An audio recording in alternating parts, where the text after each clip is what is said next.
व्याख्यानमाला वर्ष 28 येतोय.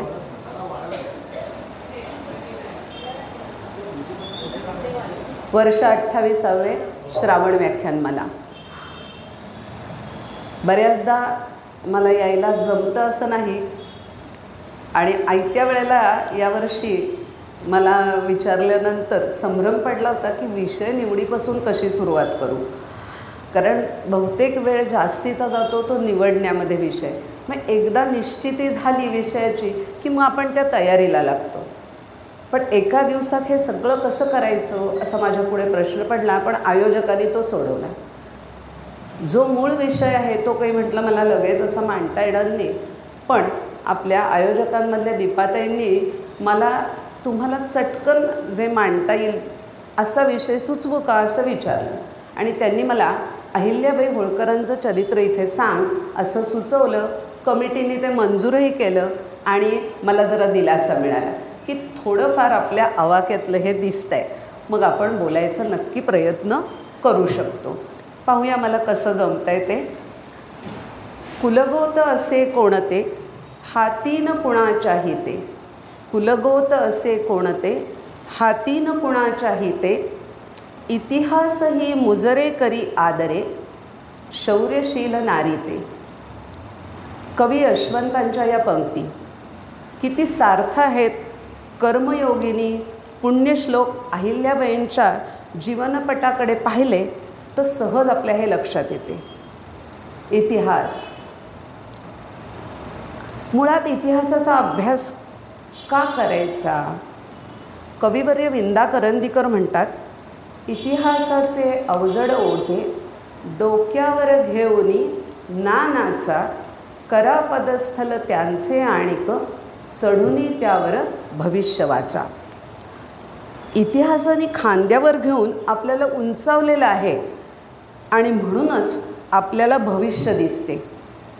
इतिहासाच्या अभ्यासातून घ्यायच्या असतात त्या प्रेरणा आणि त्यातून घडवायचे असते ते भविष्य.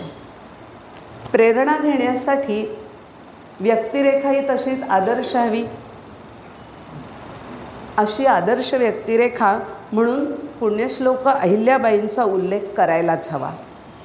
केवळ भारतातच नव्हे तर अखिल विश्वात यशस्वी स्त्री राज्यकर्त्या यांच्या सूचीतील हे एक ठळक नाव अहिल्याबाई होळकर.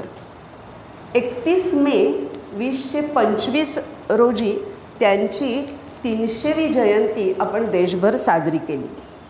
300 वर्षापूर्वीच्या ह्या स्त्रीचे चरित्र आजच्या विविध आव्हान पेलणाऱ्या स्त्रियांना आदर्शवत ठरावे असे आहे. नुसते आदर्शवत नव्हे तर ते कालसुसंगत असेही आहे. अशा ह्या कर्मयोगिनी पुण्यश्लोक अहिल्यादेवी, मातोश्री अहिल्यादेवी यांच्या चरित्राचा परिचय माझ्या अल्पकुवतीनुसार मी करून देण्याचा प्रयत्न करणार आहे. 31 मे 1725 या रोजी अहिल्यानगर या जिल्ह्यात, आता त्याचं नाव अहिल्यानगर केलं आहे, पूर्वी आपण तो नगर जिल्हा म्हणून अहमदनगर या नावाने ओळखत होतो. आता त्याचं नावच मुळी त्या अहिल्यादेवींच्या नावावर न ठेवलेलं आहे, अहिल्यानगर. इथल्या चौंडी नावाच्या एका छोट्याशा गावामध्ये त्यांचा जन्म झाला. हे गाव सीना नदीच्या काठावर वसलेलं आहे आणि त्यांचा जन्म हा माणकोजी शिंदे हे त्या गावचे, त्या प्रांताचे पाटील होते. या पाटील घराण्यात त्यांचा जन्म झाला. घरात पाटीलकी चालत असल्यामुळे माणसांचा राबता होता.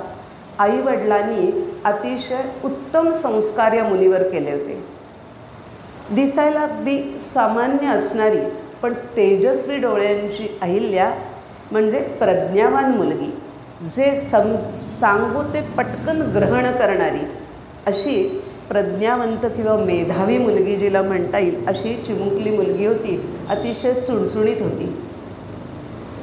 रोजचा कार्यक्रम काय, मुलींबरोबर मैत्रिणींबरोबर हसावं, खेळावं, नाचावं, बागडावं, आईवडिलांनी जे शिकवलं आहे ते शिकावं, ग्रहण करावं, मुलगी आहे म्हणून घरातल्या सर्व कामांचा आईने आणि आजीनी परिचय करून दिला होता तिला. अशी ही मुलगी शिवभक्त होती. सीना नदीच्या काठावर एक शिवालय होतं. तिथे रोज ती आपल्या सख्यांबरोबर जात असे. काही कारणास्तव थोरले बाजीराव पेशवे यांची तिथे राहुटी पडली होती जवळच, आणि तेही या सीना नदीच्या काठी फिरायला आले होते. शांतपणे देवळात जाणारी, अतिशय निश्चयाने तिथून माघारी फिरणारी, देवाची पूजा करून अशी ही मुलगी त्यांनी पाहिली आणि त्यांच्या आणि त्यांच्याबरोबर असणाऱ्या त्यांच्या जीवलग मित्राच्या मल्हारराव होळकरांच्या अगदी मनात भरली. या मुलीची आपण व्यवस्थित चौकशी केली पाहिजे असा मनात विचार दोघांच्याही एकदम आला. शपथबंधू होते ते एकमेकांचे, इतके जीवलग मित्र होते की एकमेकांच्या मनातलं त्यांना सहज कळत असे.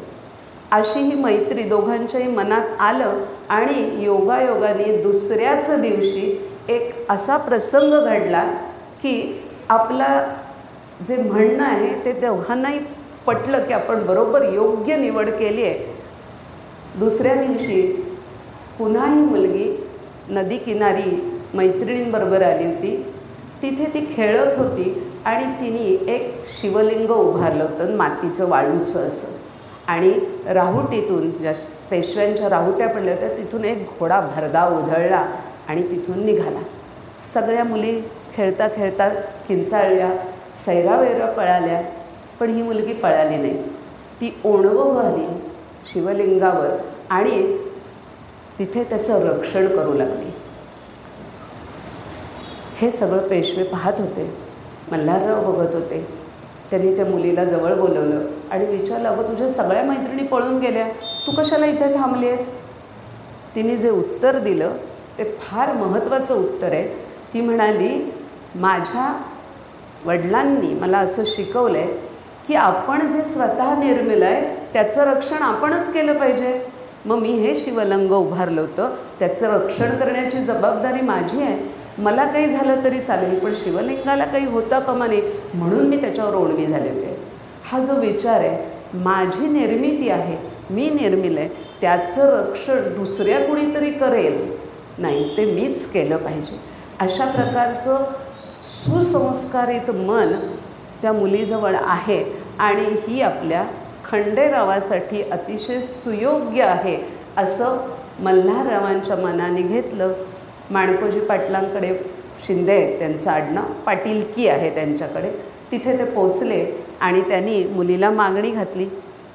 पेशव्यांच्या दरबारातले मातब्बर सरदार यांना नाही कोण म्हणणार, एक सुयोग्य आणि उत्तम स्थळ चालून आलं आहे म्हणून धूमधडाक्यात लग्न लागलं खंडेरावांशी. आणि अतिशय छोट्याशा गावातली ही मुलगी माळवा प्रांताची सुभेदारीण नव्हे राणी बनूनच आली. सासरी आल्यानंतर पित्यावत प्रेम मल्हाररावांनी तिच्यावर केलं. गौतमीबाई ह्या तिच्या सासूबाई, त्यांनीही उत्तम संस्कार तिच्यावर केले. महाभारतातल्या गोष्टी सांगितल्या, रामायण सांगितलं, पुराणं ऐकवली. मल्हाररावांनी तर तिची चाणाक्षपणा आणि चतुराई बघून तिला राजकारणाचे धडे द्यायला सुरुवात केली. आणि ही मुलगी सांगितलं प्रज्ञावंत आहे, तिने भराभर सगळं ग्रहण करायला सुरुवात केली. खंडेराव हा थोडासा म्हणजे याच्यात डावा होता. त्याला काही फारसं म्हणजे अंगही नव्हतं राजकारणातलं, पण युद्धकौशल्य होतं त्याच्याजवळ आणि जरासा छंदीफंदीच होता. फारसं काही त्याचं राजकारणातही किंवा ह्या सगळ्याकडे लक्षही नव्हतं.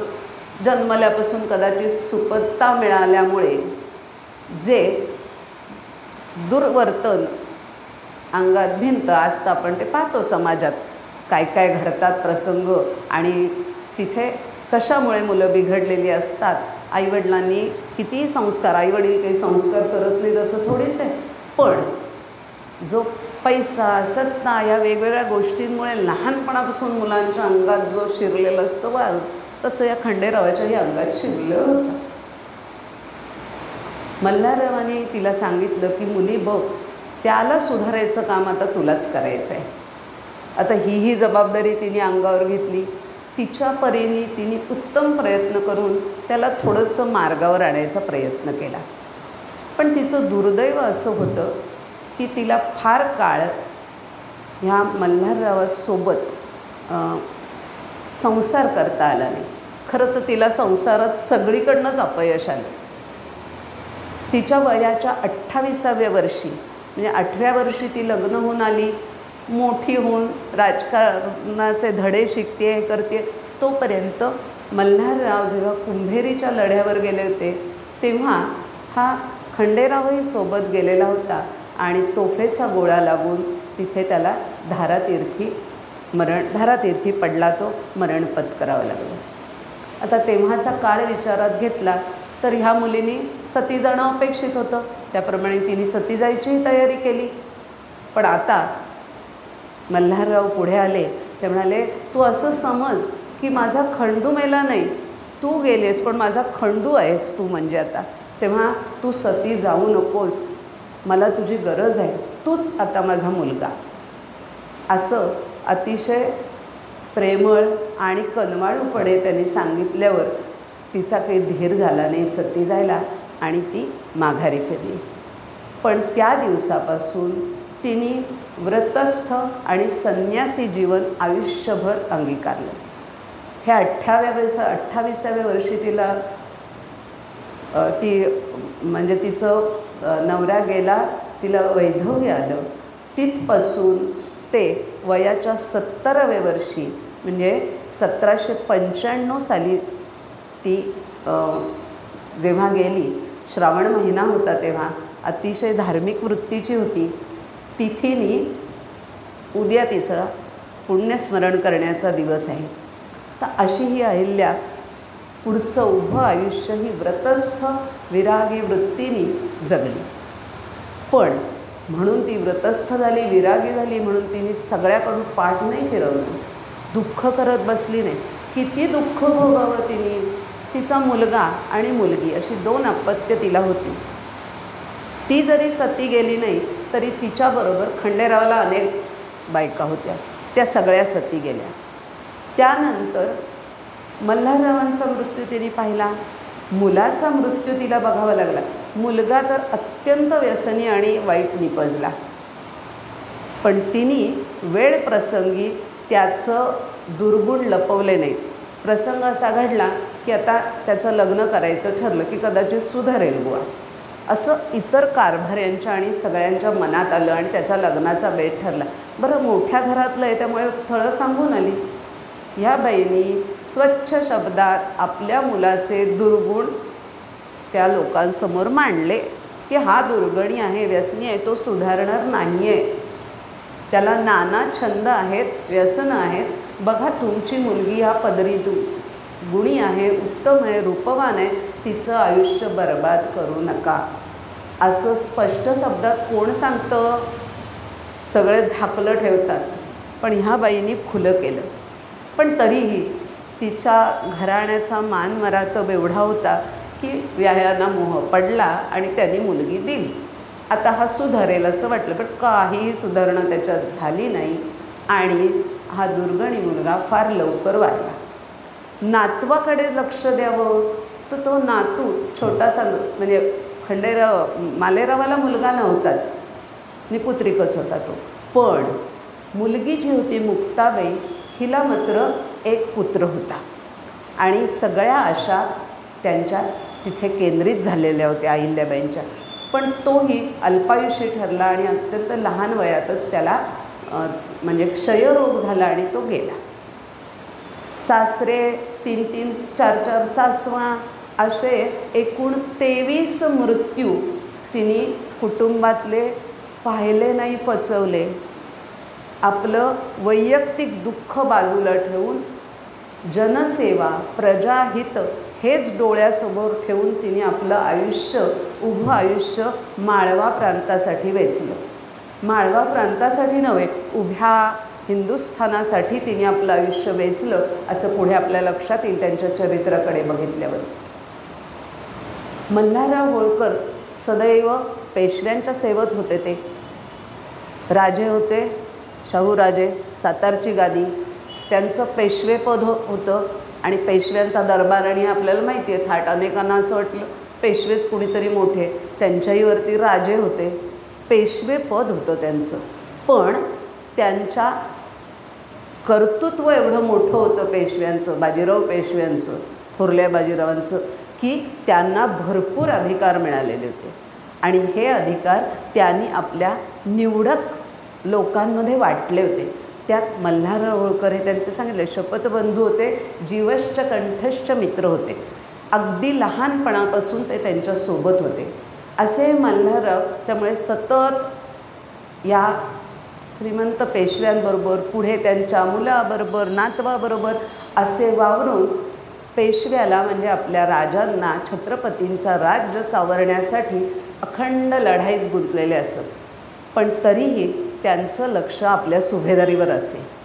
माळवा प्रांत अत्यंत समृद्ध होता आणि तिथे ज्या काही तो त्यांना सुभेदारकी पेशव्यांकडनं मिळालेली होती. बरेच मोठे परगणे त्यांच्या ताब्यात होते आणि लढ्यांवर गेले तरी ते खलिते पाठवत असत आणि अहिल्याबाईचं शिक्षण त्यांनी चालू ठेवलं होतं आणि तीही उत्तम ग्रहण करत असे. इथे जे काही घडेल ते ती आपल्या सासऱ्यांना, मामांजींना कायम सगळे व्यवस्थित हिशोबासकट सगळं कळवत असे. त्यामुळे इथला कारभार उत्तमरित्या ती सांभाळतच होती. भले मालेराव गादीवर बसवलेला होता तरी त्याच्या नावाने तीच बघत असे. पण तोही अत्यंत कमी, त्याला सुभेदारकी मिळाल्यानंतर जेमतेम 1.5 वर्ष जगला. नातवाला तर सुभेदारकी द्यायची वेळच आली नाही, इतका तो लगेच गेला. मुलीचं लग्न त्यांच्या मुक्ताबाईचं हेही एक विशेष उदाहरण म्हणावं लागेल. केवढा पुढचा विचार त्यांनी केला असेल बघा.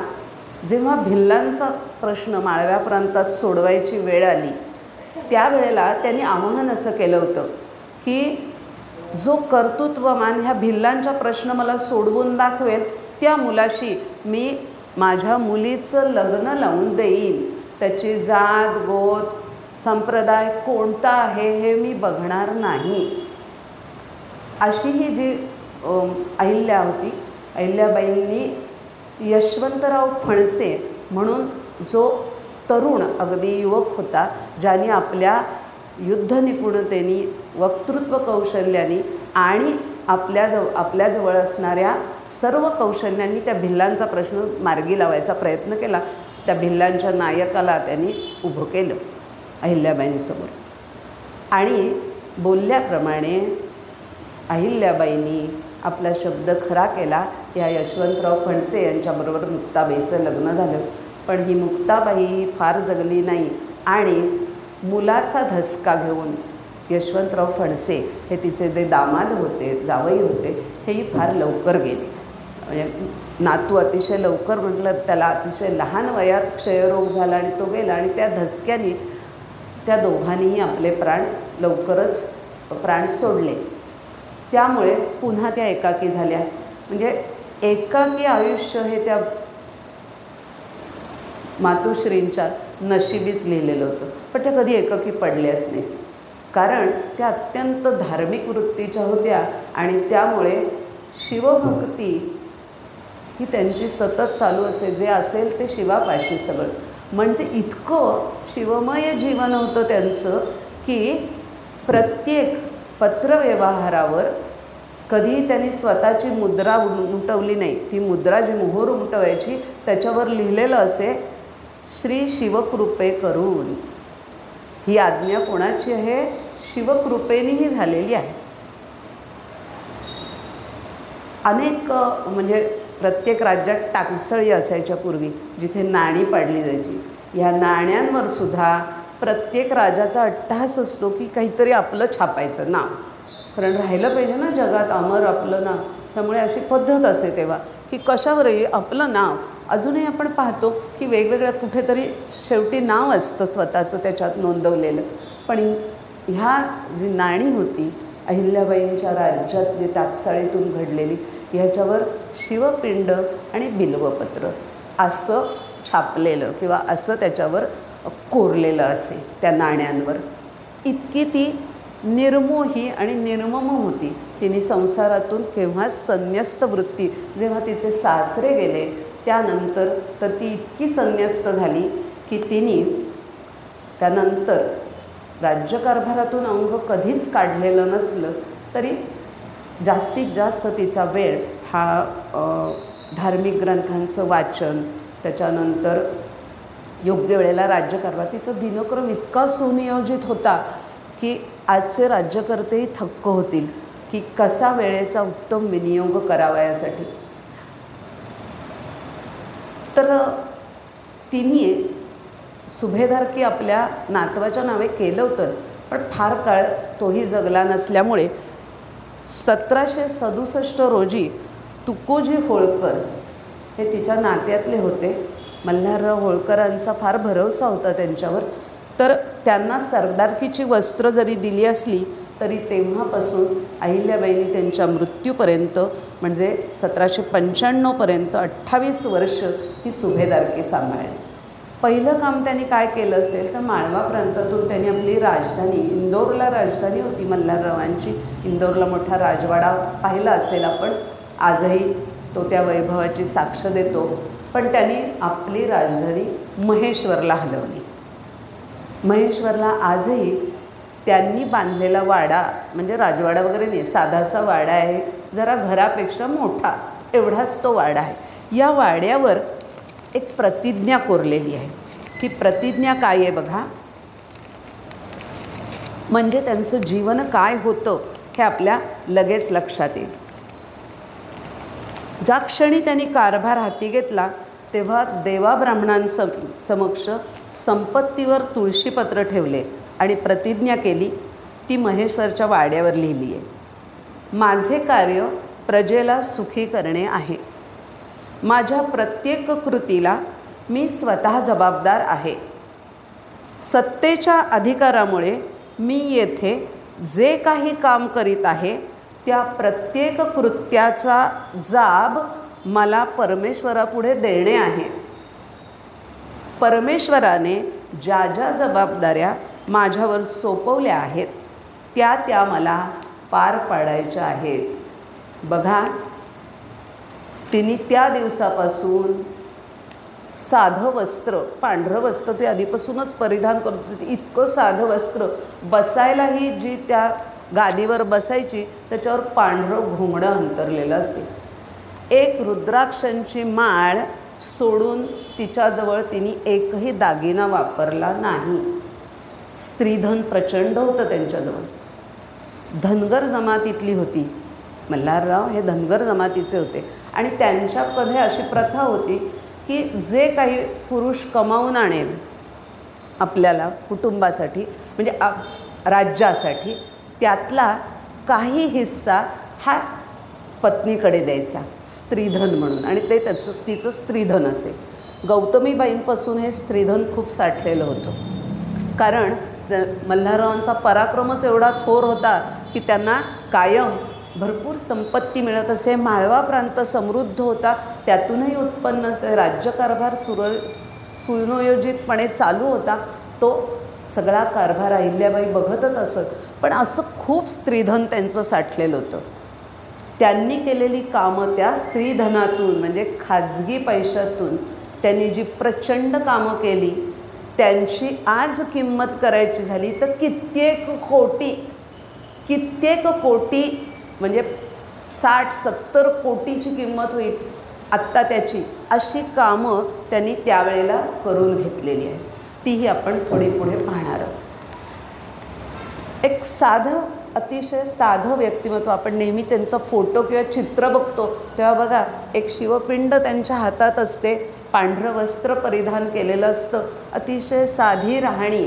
आपण फार इतिहास वाचतो तेव्हा मोठे गोडवे गायले जातात की कसं औरंगजेबानी स्वतः टोप्या विणल्या आणि हाती लिहिले इस्लामाचे हे सगळे, आणि त्यातून जो पैसा मिळवला तो आपल्या कफनासाठी वापरला.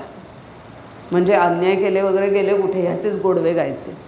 अरे पण ह्या स्त्रीकडे बघा, तिने विरागी वृत्ती किती लहान वयात स्वीकारली आणि स्वतःसाठी काहीही न करता मी या समाजाचं देणं लागते ते देणं फेडण्यासाठी आणि एक कवडीसुद्धा ती असं म्हणत असे की माझ्या ज्या सर्व खर्च जे मी केलेत दान धर्म केलेत त्यातली एक कवडी जरी माझ्या राज्यातून मी घेतली असेल तर मला दाखवून द्यावी, मी 5 कवड्या देईन. इतकी एक कवडीसुद्धा तिने वापरली नाही. राज्याच्या खजिन्यातली सर्व खर्च आपल्या खाजगीतून केला, कारण तो तिच्याजवळ पुष्कळ होता आणि तिची वृत्ती होती, तिची दृष्टी होती. किती दूरदृष्टी होती तिच्याजवळ ते हळूहळू एक एक गोष्ट सांगितली तर तुमच्या लक्षात येईल की किती दूरदृष्टीने वागणारी ही स्त्री होती. सुभेदारांची मुख्य 2 कामं असत. एक म्हणजे त्यांना स्वतःची फौज राखून गरजेच्या वेळेला ती तात्काळ पेशव्यांना पुरवायची असे आणि आपापल्या सुभ्यातील वसुली करून हिशोब चोख ठेवणे हे त्यांचे आणि त्याचे यथायोग्य वितरण करणे असं दुसरं महत्त्वाचं काम असे. आता ही जी कामं आहे सुभेदारकी मिळाल्यानंतर त्यांच्या विविध पैलूंचा, त्यांच्या व्यक्तिमत्वातल्या विविध पैलूंचा किंवा त्यांनी केलेल्या गोष्टींचा विचार करायचा ठरवला तर त्यांची आर्थिक धोरणं बघितली तर चकित व्हायला होतं. त्यांनी शेतकऱ्याला केंद्रभागी ठेवलं. त्यांना असं लक्षात आलं की शेतकरी जर सुखी राहिला तरच या आपल्या प्रांतामध्ये सुबत्ता राहू शकते. त्यामुळे त्याला केंद्रभूत ठेवून त्यांनी सगळे नियमावली बदलली आणि शेतकऱ्यांच्या बाजूची केली. जमीनदाराला कुठल्याही प्रकारे शेतकऱ्यावर माळवा प्रांतात कुरघोडी करून दिली नाही. 1/4 हिस्सा उत्पन्नाचा प्रत्येकाला भरावाच लागेल. राज्यकोष त्याशिवाय कसा चालणार, कारण त्यातूनच कामं करायची असतात जी जनतेसाठी करायची असतात ती. आजही आपण तीच पद्धत वापरतो. महसूल गोळा होईल तर विकास कामं होतील, पण त्या महसूल गोळा करण्यात काय काय भ्रष्टाचार होतो ते कुठे आपल्याला माहिती. पण तिचे कारभारी किंवा तिचे जे नेमलेले नियुक्त केलेले लोक होती ती इतकी सचोटीची आणि प्रामाणिक होती आणि त्यातूनही एखादा जो चुकीचं वर्तन करणारा दिसला तर तिच्या राज्यात त्याला कुठलीही दयामाया नव्हती, कठोर शासन होतं. स्त्रियांना आत्मनिर्भर बनवण्यासाठी त्यांनी स्वतःची एक 5,000 स्त्रियांची फौज उभी केली होती.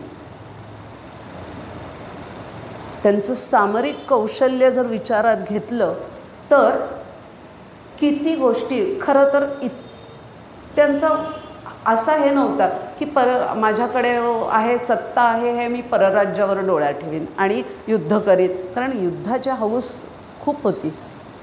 सगळं जगणं मध्ये महत्त्वाचं काम युद्ध करणे, जेते होणे, जेत्याने आपल्या मनाप्रमाणे राज्य करणे अशी पद्धत त्या काळात रूढ होती. पण तिने कधीही परराज्यांवर डोळा ठेवला नाही. युद्ध नको अशाच वृत्तीची होती. तरी गरज पडली त्यावेळेला 2 शत्रूंशी ती चोख लढली.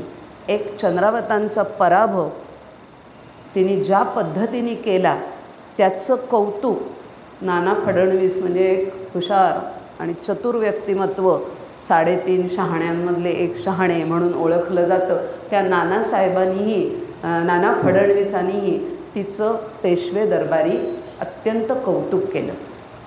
आणि दुसरं युद्ध हे थोडंसं अंतर्गत युद्ध होतं. अंतर्गत युद्धासाठी तिने कधीही आपलं सैन्य वापरलं नाही, पण तरीही सुशासन करताना जर गरज पडली तर मात्र तिने त्याचा वापर केला. कधी करावा लागला तिला, कोणतं युद्ध करावं लागलं हे दुसरं. चंद्रावतांचा पराभव शत्रूचा पराभव होता, पण अंतर्गत शत्रू हे मोठे कठीण असतात. त्यांचा बिमोड करणं ही देशापुढची मोठी समस्या असते, जी आजही आपल्या पुढे दिसते आपल्याला. बाह्य शत्रूंशी मुकाबला करणं तुलनेने सोपं असतं, पण अंतर्गत शत्रू, आता हे कोणकोण अंतर्गत शत्रू होते त्याची 2 उदाहरणं मी तुम्हाला सांगणार आहे. त्यातलं पहिलं उदाहरण सुपरिचित आहे. त्यांना शत्रू कसं म्हणायचं, कारण तेच पेशव्यांचे काका होते, राघोबा दादा आणि गंगोबा तात्या. गंगोबा तात्या म्हणजे यांचे मल्हारराव होळकरांचे ते प्रमुख व्यक्ती त्या दरबारातली होती. सगळ्यात सल्लामसलत त्यांच्या मार्फत चालत असेल. पण त्यांनी कान भरले जाऊन राघोबादादांचे की आता काय आहे, गेला नातू वितू सगळे गेले, आहे कोणत्या राज्याला वारस, जा चला ह्या ताब्यात राज्य बाई ती किती काळ लढेल असं फितवल्यामुळे राघोबादादा पेशवे हे माळव्यावर चाल करून आले.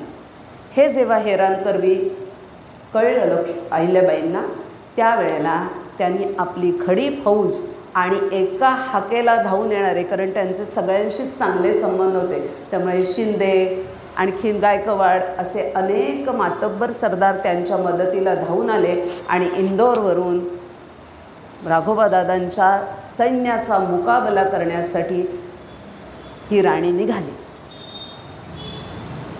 पण निघाल्यावर तिने एक खलिता पाठवला. तो खलिता असा होता, त्यातला मजकूर असा होता की आमच्या प्रांतावर चाल करून आलात तर आम्ही स्वसामर्थ्य आमचं जेवढं आहे तेवढं आम्ही मुकाबला करूच. आम्ही हारलो, काय बाई माणसं हरली तर त्याचं काही इतिहासात कोणी काही विशेष मानून घेणार नाही, पण बाई माणसाकडनं तुम्ही हारलात तर मात्र तुमची जी नाचक्की होईल त्याचा जरूर विचार करावा. हा खलिता वाचल्याबरोबर राघोबादादा कसे होते हे आपल्याला सगळ्यांना माहिती आहे. कुणी कान भरले हे ऐकायचं, पण लगेच त्यांना पश्चात्ताप पण व्हायचा. तर लगेच ते घाबरले म्हणजे आता हे काही बरोबर नाही, आपण चुकलं हे त्यांना कळून चुकलं. आणि त्यांनी उलट टपाली पत्र पाठवलं की तुमच्याकडे जो मुलाचा मृत्यू झालेला आहे त्यामुळे मी जरा मातंगपोशीला म्हणजे तुमची हे भेट घ्यायला येत होतो. ठीक आहे, या ना म्हणाली, भेट घ्यायला या, पण भेट घेण्यासाठी सैन्य घेऊन यायची गरज नाही, सांत्वनासाठी येत आहे ना तुम्ही, असा तिने उलट त्यांना उत्तर दिल्याबरोबर राघोबादादा भेट न घेताच माघारी पुण्याला निघून गेले.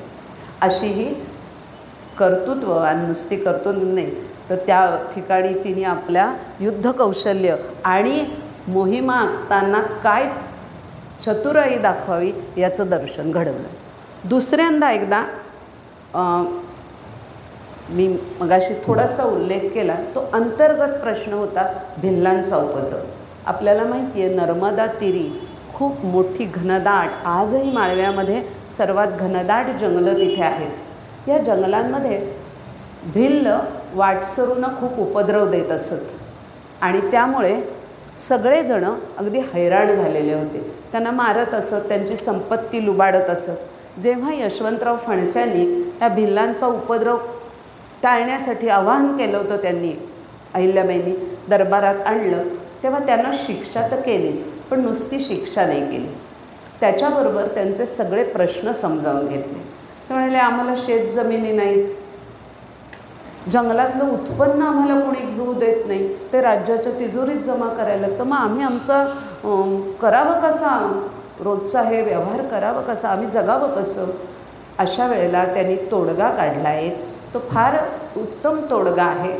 बघा आपल्याला त्यांची इथे दूरदृष्टी दिसून येईल की त्यांनी असा तोडगा काढला. त्या पद्धतीला भिलकवडी असं नाव आहे. या भिलकवडी पद्धतीत काय केलं जायचं की वाटसरूंच्या रक्षणाची जबाबदारी त्यांनी त्या भिल्लांवरच टाकली की त्यांचं रक्षण करायचं आणि त्या बदल्यात त्यांना सुरक्षितपणे जंगल पार करून देण्याकरता म्हणून तुम्ही त्यांच्याकडनं थोडा कर वसूल करायचा. त्या कर वसुलीवर तुम्हाला तर आम्ही मोबदला देऊच, कारण तुम्ही आमचे अधिकारी आहात आता, तर आम्ही तुम्हाला मोबदला देणार आहात, पण त्या कर वसुलीवर तुम्ही तुमचे चरितार्थ किंवा उदरनिर्वाह चालवावेत, असा तो तोडगा होता. बघा किती संयमाने प्रश्न सोडवला आणि भक्षकच रक्षक बनून गेले आणि तिथून वाटसरूंना होणारा त्रास हा कायमचा नामशेष झाला. आजही त्या जंगलातून प्रवेश करताना थोडंसं आपण काहीतरी तिथे द्यावं अशी पद्धत रुजू झालेली आहे. आता कोणी वाटसरूंना बिबडत नाहीत बरं, पण तरीही त्या जंगलातून जाताना एक कृतज्ञता म्हणून आपण तिथे काहीतरी द्यावं अशी एक पद्धत रूढ झालेली आहे. हा भिल्लांचा उपद्रवही तिने अत्यंत संयमाने तो प्रश्न हाताळून कोणत्याही प्रकारे राज्यव्यवस्थेतला कुठलाही हे न बिघडवता असा उत्तम प्रश्न त्यांनी हाताळलेला होता. असे सामरिक पैलू जे आहेत त्यांचे, त्या किती दूरदृष्टी त्यांच्याजवळ होती. जेव्हा वसईवर आक्रमण झालं इंग्रजांचं, त्यांना माहीत होतं की हे इंग्रज जे आलेले आहेत किती दूरदर्शी, की हे काही चांगल्या वृत्तीने मुळीच आलेले नाहीत. वसईच्या हल्ल्याच्या वेळेला त्यांनी पेशव्यांना बजावून सांगितलेलं होतं की हे टोपीकर जे आहेत ते काही व्यापार वगैरे करायला आलेले नाहीत. एक एक एक एक आपला प्रांत ते गिळंकृत करणार आहेत. इतकी चतुरबाई होती ती की तिने जेव्हा आता बंदुका आणि हे शस्त्रकौशल्य इंग्रजांजवळ पुष्कळ आहे, ते आपल्याकडे आलं पाहिजे असं साऱ्यांना राजांना वगैरे वाटत असे. त्यामुळे त्यांच्याकडनं ते शिकून घेत असत आणि त्या बदल्यात इंग्रज एक एक परगणा गिळंकृत करत असत. हिनेही अधिकारी नेमले, आपल्या फौजांना प्रशिक्षणासाठी अधिकारी नेमले, पण त्याचा मोबदला पैशात दिला. माझा परगणा मी गहाण ठेवणार नाही किंवा देणार नाही असं स्पष्ट सांगितलं होतं. म्हणजे आपलं राज्य कसं राखावं ही दृष्टी होती तिच्याजवळ. कारण असाच एक एक परगणा गिळत गिळत गिळत शेवटी अखंड हिंदुस्थान इंग्रजांनी काबीज केला. ही दूरदृष्टी आहे. तिने इंग्रजांचाही मूळ मतलब काय आहे हे जाणून घेतलेलं होतं. आता ही अंतर्गत सुरक्षा आणि हे जेव्हा सांगितलं मी, एक सामरिक किंवा युद्ध कौशल्याच्या तिच्या नीती सांगितल्या, तशा आणखीन एक महत्त्वाचा पैलू आहे. किती पैलू बोलू तेवढे कमीच पडतील. पर्यावरणाचा फार विचार केला होता त्यांनी, जो आजही आपल्याला अतिशय आदर्शवत आहे. निरनिराळ्या नद्यांवर घाट बांधले, बारवं बांधली, तळी बांधारं अशी बांधणी केली त्यांनी. त्याच्याबरोबर वृक्षारोपण केलं. तळी बांधून किंवा नुसत्या विहिरी खोदून काय उपयोग, त्या विहिरींना पाणी जलस्रोत राहिले पाहिजेत ना, त्यासाठी वृक्षारोपण करायचं. आता आपण फार गोडवे गातो, प्रचंड वृक्षतोड करून झाली, आता वृक्ष लावा असा ओरडा करायचा किंवा त्याचं महत्त्व पटवून देण्याची वेळ पुन्हा आलेली आहे. झाडं कुठली लावायची हे पण ठरलेलं होतं. शाश्वत दीर्घकाळ जगणारी झाडं, वड पिंपळसारखी, आणि औषधी वनस्पती, औषधी आणि उपयुक्त आंबा, चिंच, आवळा अशा प्रकारची झाडं जी उपयुक्त आहेत, कडुनिंब, ह्या झाडांच्या लागवडीसाठी तिने प्रोत्साहन दिलं. आणि रस्त्याच्या दुतर्फा कायम झाडं लावून घेण्याचं काम केलं. आंब्याच्या झाडांच्या बाबतीत तर 9 ग्यारी पद्धत म्हणून तिने एक पद्धत पाडली, ती फार प्रसिद्ध आहे. 9 ग्यारी म्हणजे काय, शेतकऱ्याला 20 झाडं लावण्यासाठी अर्थसहाय्य करायचं. बघा, आर्थिक धोरण पण बघा, ते सहाय्य करायचं. त्यातल्या 11 झाडांचं उत्पन्न सरकार जमा करायचं आणि 9 झाडाचं उत्पन्न त्या शेतकऱ्यांनी स्वतःला घ्यायचं किंवा लावणाऱ्यांनी स्वतःला घ्यायचं. पहा, प्रजेचा उदरनिर्वाह झाला, तिजोरीतही रक्कम पडली. इतकी उत्तम 9 ग्यारी पद्धत त्यांनी अवलंबली होती. असे प्रजेच्या हिताचे किती किती उपक्रम त्यांनी केले त्याची गणना नाही. अभयारण्य राखीव ठेवली ती. पशुपक्ष्यांचा, केवळ माणसांचा विचार केला नाही, पशु पक्ष्यांचा, बैलांचा. शेतीचं मुख्य हे बैल होते, त्यांना अर्ध्या तासाने पाणी मिळालंच पाहिजे अशी त्यांची अट होती की काम करताना थांबवा, त्यांना पाणी, चारा द्या, त्यांनाही काम करायचं आहे, त्यांच्याकडनं करून घ्यायचं आहे. तिने जी अभयारण्य पशुपक्ष्यांसाठी उभारली, निर्मनुष्य किंवा तिथे मनुष्याला थारा नव्हता, त्यामुळे पशुपक्ष्यांना मुक्त तिच्या राज्यात स्थान होतं. आजही आपण पाहतो की मध्य प्रदेशात मोठी मोठी अभयारण्य आजही आहेत, की कारण विपुल वृक्षसंपदा त्या राज्याला उपलब्ध आहे. तर ही अभयारण्याची मूळ कल्पना ही त्यांनी राबवलेली होती. अत्यंत व्रतस्थ आणि विरागी अशी ही राणी होती. अभयारण्याबरोबर आणखीन एक गोष्ट सांगायची आहे म्हणजे त्यांच्या ह्याची, की त्यांनी नदीवर जे बंधारे बांधले, नदीचं सगळं पाणी हे वापरू दिलं नाही.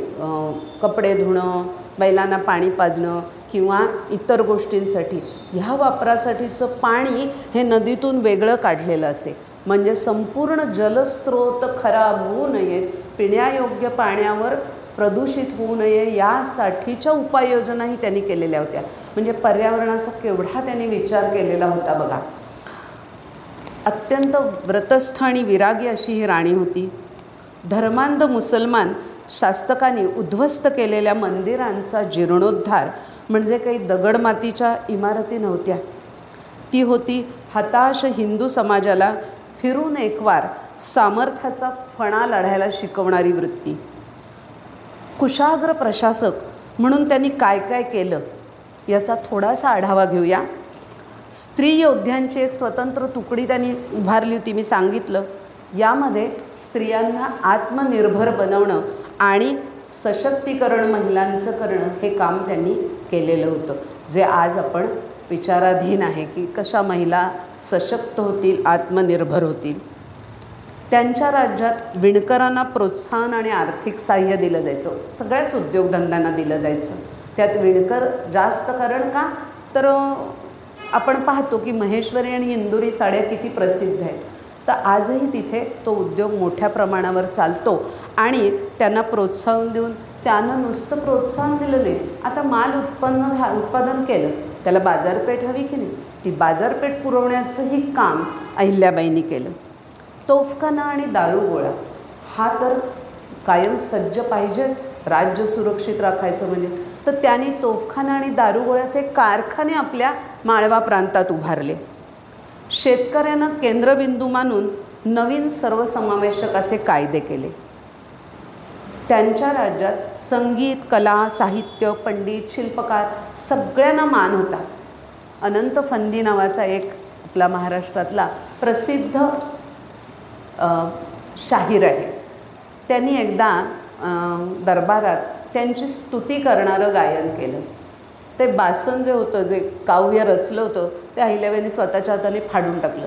माझी स्तुती करू नका, आपल्याला कवनं येतात, आपण उत्तम प्रतिभावंत आहात, आपलं ज्ञान किंवा प्रतिभा ही देवाचं स्तोत्र गाण्यासाठी किंवा त्या रचना करण्यासाठी वापरा, माझी स्तुती कसली करताय, मी कुणीच नाही आहे. हे जे वर्तन आहे हे आपल्याला आजकाल बघा, पूजक जर आपल्या समोर आले की काय भुलून जातात माणसं की अरे वा माझी स्तुती केली म्हणजे मी कोण, हरभऱ्याच्या झाडावर चढतात माणसं. आणि ही कर्तृत्ववान राणी, आणि ती असं म्हणाली की माझी काही स्तुती करू नका, मी कुणीच नाही आहे, मी फक्त मला नेमून दिलेलं नियुक्त परमेश्वराने ज्यासाठी मला जन्माला घातलं आहे ते माझं विहित कृत्य मी करते आहे, त्यात कुठलाही मान सन्मान मला नको आहे. सामाजिक समरसता हाही एक महत्त्वाचा बिंदू त्यांच्या एकूण व्यक्तिमत्वातला विचारात घ्यायला हवा. जातपात संप्रदाय यांच्या पलीकडे जाऊन व्यापक हिंदुत्वाचं जागरणासाठी खाजगीतून त्यांनी अनेक दानधर्म केले. तीर्थक्षेत्र आणि मंदिरांचा जीर्णोद्धार केला.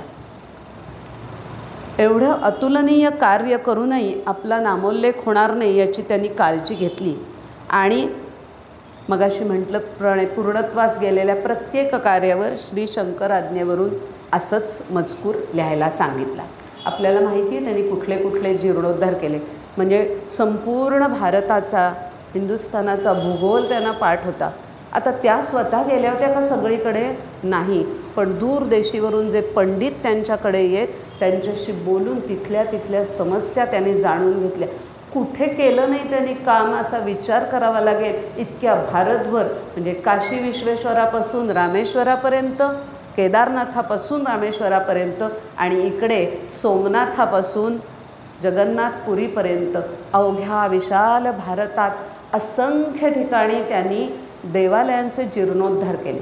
त्यात सोमनाथावर किती आक्रमणं झाली आपल्याला माहिती आहेत. आज सोमनाथाचं जीर्णोद्धार जे मंदिर झालेलं 1951 साली, त्याच्या आधी अहिल्याबाईंनी 200-250 वर्षापूर्वी या मंदिराचा जीर्णोद्धार केला. तर तेव्हा ती जमीन मालकीची नव्हती, म्हणजे सरकारी मालकीची, किंवा असं नेमकं त्याच वास्तूवर इमारत बांधता आली नसती. म्हणून त्या इमारतीपासून थोड्या अंतरावर एक अहिल्याबाईंनी जीर्णोद्धार केलेलं मंदिर आहे. आजही हे पुरातन मंदिर तिथे आहे. अनेकांची धारणा आहे की मूळ जे सोमनाथाचं शिवलिंग आहे ते तिथे आहे. काशीचं तर अनेकांनी पाहिलं असेल, आता तर काशी विश्वनाथ करोडावर मोठा झाला आहे, पण तिथेही घाट बांधलेले आहेत आणि ज्ञानवापीच्या बाजूला अहिल्याबाईंनी जीर्णोद्धार केलेलं काशी विश्वनाथाचं मंदिर आहे. हिंदूंना आपलं सगळं धार्मिक हे करण्यासाठी जिथे जिथे गरज आहे ह्या सगळ्या गोष्टी कशासाठी केल्या, तर ज्या आपल्यावर झालेल्या आक्रमणाच्या खुणा पुसल्या जाव्यात, पुन्हा एकदा हिंदू आपल्या स्वसामर्थ्याने उभा राहावा यासाठी या सगळ्या मंदिरांचे जीर्णोद्धार त्यांनी केलेले आहेत. त्यासाठी गरज पडले त्या सगळ्या सोयी केल्या. घाट बांधले, अन्नछत्र उभारली, त्याच्यानंतर धर्मशाळा उभारल्या. कारण प्रवासी जे जाणार आहेत यात्रेकरू त्यांची सोय व्हावी, त्यांना रस्ता चांगला मिळावा म्हणून रस्ते बांधणी केली. अशी कितीतरी प्रजेच्या सुखाची कामं त्यांनी केलेली आपल्याला पाहायला आढळतात. किती त्यांच्याविषयी सांगू तेवढं थोडंच आहे. त्यांचं चरित्र एवढं अफाट आहे की ते हे या एवढ्याशा वेळात बसणारं नाही. आपण सगळ्यांनी त्याचा खरंच, कारण ते कालातीत आहे त्यामुळे त्याचा अभ्यास प्रत्येकाने केलाच पाहिजे. आपण विविध रूढी परंपरा पाळतो. जेव्हा खंडेराव मृत्युमुखी पडले आणि त्या सती जाण्याची इच्छा व्यक्त केली पण गेल्या नाहीत, त्यावेळेला त्यांच्या अनेक सवती सती गेल्या होत्या. त्यानंतर जेव्हा श्राद्धाचा विधी आला त्यावेळेला ब्राह्मणांनी 2 यवन स्त्रिया होत्या, त्यातल्या त्यांच्या बायका या यवन स्त्रिया होत्या. त्यावेळेला त्यांना आहुती गंगाजळीचं 2 पळ्या देणं नाकारलं. त्यावेळेला त्यांनी विचारलं, मग करता कशाला श्राद्धविधी? स्वामींच्या त्या होत्या ना, कोणीतरी जातपात धर्म मानायचा असेल तुम्हाला, जर त्यांना अधिकार नसेल तर कुणालाच देऊ नका, हा श्राद्धविधी बंद करून टाकायचा, अवडंबर करू नका. सती जाण्यापासून त्यांनी आपल्या मुलीला रोखायचा प्रयत्न केला, सुनांना रोखायचा प्रयत्न केला, पण समाज रेट्यापुढे त्या ऐकल्या नाहीत. त्यामुळे सतीची चाल बंद होण्यामागे अहिल्याबाईंचे किती अथक परिश्रम आहेत त्याचा विचार केला किंवा आपण पाहिलं तर आपल्याला थक्क व्हायला होतं. वेळ प्रसंगी खंडेरावाला आणि मल्हाररावांना सुद्धा योग्य तो सल्ला नाही, नुसतं विचारणा, जबाब किंवा खडसावून विचारणं हे सुद्धा त्या करत असत. खंडेरावांनी एकदा लूट आणली होती मोहिमेवरून आणि ती खाजगीसाठी वापरली. हे जेव्हा अहिल्याबाईंना कळलं तेव्हा त्यांनी ताबडतोब खंडेरावांना जबाब विचारला की स्वामी हे काय करताय तुम्ही? आपण दौलतीचे कारभारी आहोत, त्याचा उपभोग घेणारे नाही, ताबडतोब ती जमा करा नाही तर मला कारवाई करायला लागेल. इतका काटेकोर हिशोब पाहणारी ही जी स्त्री होती तिच्याविषयी मी म्हणजे खूप बोलू शकेन, पण आता वेळही थोडी संपत येईल तर मी विशेष असं एक थोडं कोटेशन आहे तेवढं एक सांगणार आहे. तर पुस्तक आहे ज्ञात अज्ञात अहिल्याबाई होळकर या ग्रंथाच्या लेखिका विनया खडपेकर यांनी पुण्यश्लोक अहिल्याबाईंच्या व्यक्तिमत्वाचे फार सुंदर वर्णन करून ठेवले. ते वर्णन मी सांगणार आहे. ती सत्ताधारी होती पण ती सिंहासनावर नव्हती. ती राजकारणी होती पण ती सत्तेच्या चढाओढीत नव्हती. ती पेशव्यांशी निष्ठावंत होती पण ती त्यांच्यापुढे नतमस्तक झाली नाही. ती व्रतस्थ होती पण संन्यासिनी नव्हती. जेव्हा ज्या काळात लढाई हे जीवन होते आणि लूट हा जेत्यांचा धर्म होता, हुकूमत हा सत्तेचा स्वभाव होता, तेव्हा तिच्या कल्याणी प्रतिभेचे किरण नदीवरच्या घाटांवरून उमटले. तिच्या जीवनदायी प्रेरणेने तळी, अन्नछत्रे, धर्मशाळांचे रूप घेतले. तिच्या अनआक्रमक धर्मशीलतेचे मंगल प्रतिध्वनी भारतखंडाच्या मंदिरामध्ये घुमले. ती सर्वगुणसंपन्न देवता नव्हती, तिला माणूसपणाच्या सगळ्या मर्यादा होत्या. आपल्या वर्तणुकीने ती माळव्या प्रांताची मातुश्री झाली. 18व्या शतकातल्या मराठ्यांच्या इतिहासाच्या पटावर शुक्राच्या चांदणीसारखी ती लुकलुकली. अशा ह्या व्रतस्थ विरागी राणी अहिल्याबाईंना विनम्र अभिवादन करून मला जसं आज प्रस्तुत करता आलं तसं केलेलं आहे. जे काही आहे ते रामरायांनी प्रेरणा दिल्यामुळे आहे, त्यामुळे त्याला वंदन करते आणि माझे 2 शब्द थांबवते. धन्यवाद. नको उठू